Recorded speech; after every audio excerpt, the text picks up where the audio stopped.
lessons there, because I often find myself wondering, how did this happen? So when I was young, I didn't really know what I was going to do when I got older. People kept asking me, but then eventually I thought that the idea of inventing things would be really cool. And the reason I thought that was because I read a quote from Arthur C. Clarke, which said that a sufficiently advanced technology is indistinguishable from magic, and that's really true.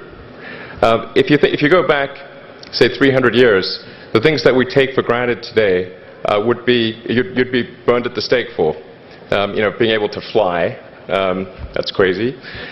Being able to see over long distances, being able to communicate, having effectively with the internet a group mind of sorts, and having access to all the world's information instantly from almost anywhere on the earth. This is stuff that really would be magic, or would be considered magic in times past. In fact, I think it actually goes beyond that, because there are many things that we take for granted today that weren't even imagined in times past. They weren't even in the realm of magic. So it actually goes beyond that. So I thought, well, if I can do some of those things, basically if I can advance technology, then that's like magic, and that would be really cool. And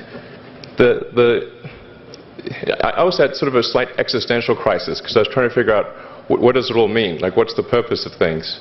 And I came to the conclusion that if we can advance the knowledge of the world, if we can do things that expand the scope and scale of consciousness, then we're better able to ask the right questions and become more enlightened, and that's really the only way forward. So I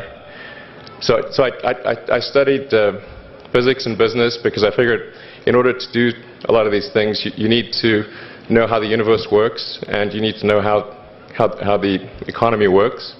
And you also need to be able to bring a lot of people together to work with you to create something, because it's very difficult to do something as an individual if it's a significant technology.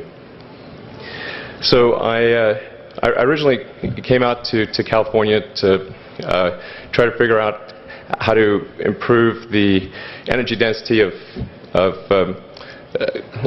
electric vehicles, basically to try to figure out if there was an advanced capacitor that could serve as an alternative to batteries. And that was in '95, and that's also when the internet started to happen. And I thought, well, I can either pursue this technology where success may not be one of the possible outcomes, which is always tricky, or participate in the internet and be part of it. So I decided to drop out. Now, obviously, fortunately, we're past graduation, so I can't be accused of recommending that to you.